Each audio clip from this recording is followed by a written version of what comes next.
guys, so this Matt with Doug Andrus. We're going over the Transflo in-cab app. This video we're going to be focusing on our loads tab. So you find that again right here in the home screen. So to get into your loads, I've submitted a load here, so I'm going to go ahead and click on loads. So you have four options here. You have available loads, accepted loads, in transit loads, and completed loads. So when you first get a load submitted to you, it's going to show up here in available. So then you can just click on available, and you can see the information of where you're picking up, where you're dropping off. You also have dates and times of when you're supposed to be there. You also have this little scan feature in the corner. That's where you can go to scan documents like your bill of lading and things like that, and it will bring you up to this screen where you can use the camera. So in this screen, you can use the camera, take some pictures of, say, your bill of ladings, and then you can hit next, and then send it to your dispatcher. So again, that's up there in that little icon there. So to get into the load, you just click on the main body of the load here. It'll show you a load number, bill of lading number, information, date and time, any carrier instructions, and it'll go from this address to that address. So then down here you have two buttons, decline or accept. So if we accept this load, proceed that you want to accept the load. So now if we back out of this and come to kind of our main page here, you'll see that load has moved from available to accepted. Once I hit that button to accept that load, it moves it down through these different groups. So right now it's in accepted. So if I click on accepted, now that load's there. So now you get, again, the load information. It'll show you the same info as what we saw before. But now you've got some new buttons. You've got this directions button. If you click on this button, this will take you to the navigation app, and if the load is set up correctly, there'll be waypoints, and it will navigate you via those waypoints. So down here at the bottom, you'll notice there's this swipe bar. So down here it says send load confirmation. So if you take this tab and swipe it to the right, it's going to bring up this order number, and you're going to hit send in the top right corner. That will send a message to your dispatcher saying that you've confirmed the load and you're ready to go. So now it's going to bring you back to the load information here. And again, you have the slider bar here, and it's going to say arrived at shipper. So this is when you've arrived at your pickup location. So you'll swipe. And then as soon as you're loaded and ready to go, you have this swipe bar that says depart shipper. So again, you'll slide and depart shipper. Now this will bring up a page where you will have to put in some information. So you'll have the load number, you'll have the inbound trailer, so you can put in a trailer number. I'll just put 4873. It'll ask you, did you drop the trailer? I'm going to say that we brought it in and loaded it, and now we're going out with it again. So you just put 4873 as your outbound trailer, because you brought it in as an empty, loaded it, and now you're headed out with it. If you drop a trailer and then pick up a new one, you will put in your empty trailer that you dropped. You'll mark this checkbox here that says you dropped it, and then you'll put in the new outbound trailer number there. These bill of lading, number of pieces, if you know that information, you can put it in there, but you'll notice it doesn't have an asterisk next to it like outbound trailer does. If you look in that top left corner, it just has a little asterisk there. Any of them that have that asterisk means that you need to put something there.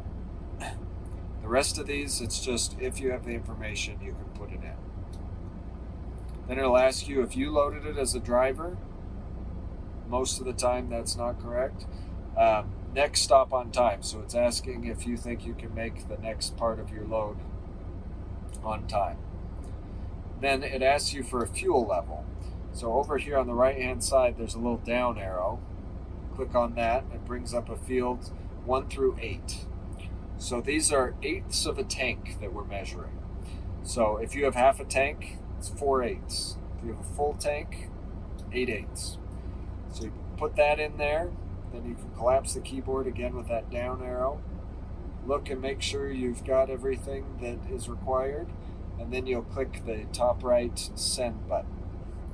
So again, every time you hit send, that sends your dispatcher a message saying, hey, this is where I'm at in the load.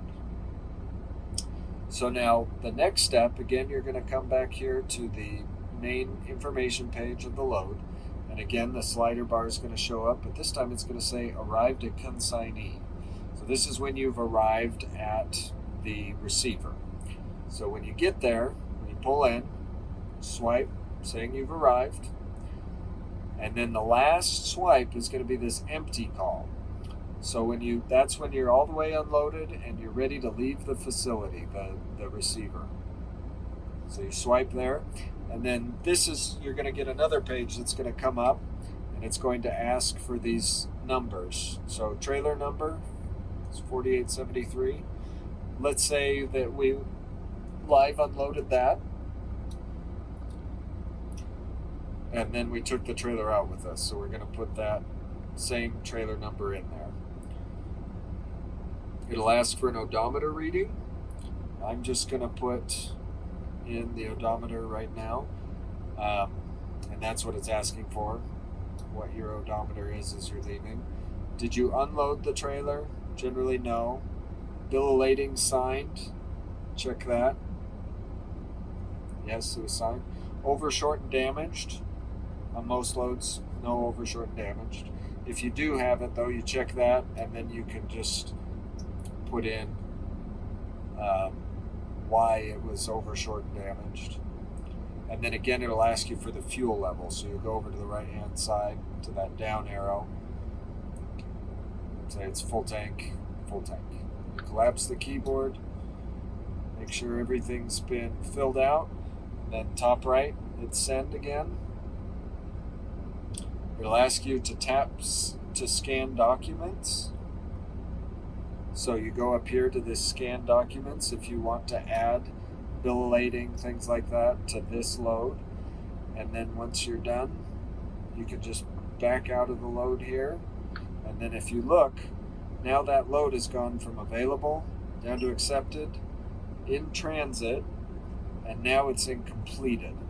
It will stay in completed for a couple weeks. So if you ever have to go back and look up a bill of lading number or something like that, you can always click on that, find the load you're looking for, find the bill of lading, find the information you need. So that's basically how you do your loads. One thing in these loads that, especially if you're doing long loads, is that your dispatcher might put in via points or waypoints. And whenever you get a load like that, it will show in the load, it will show up here multi-stops. And when you click on it, it will show you each stop. So not only just the pickup and drop location. So for example, we have a lot of loads that leave from here in the yard going down to Louisiana. So your dispatcher will route you through Soda Springs, then Lyman, Colorado, then Amarillo, Texas, and then down into Delhi, Louisiana. So at each waypoint at Soda Springs, it'll ask you for arrived and departed. You'll swipe arrived, and then you'll swipe departed. And then you'll hit send in the top right corner. So you don't have to do anything other than that, other than just swipe that you've arrived and departed that waypoint. And so then your dispatcher will know where you are in the load.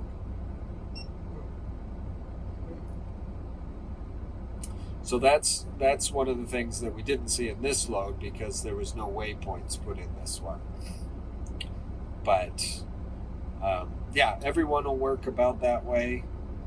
Remember, you have to go all the way through to empty call for it to be all the way completed and for it to get processed to then get paid. So just make sure that with your loads, you're getting all the way through to empty call. And that's basically the overview on loads.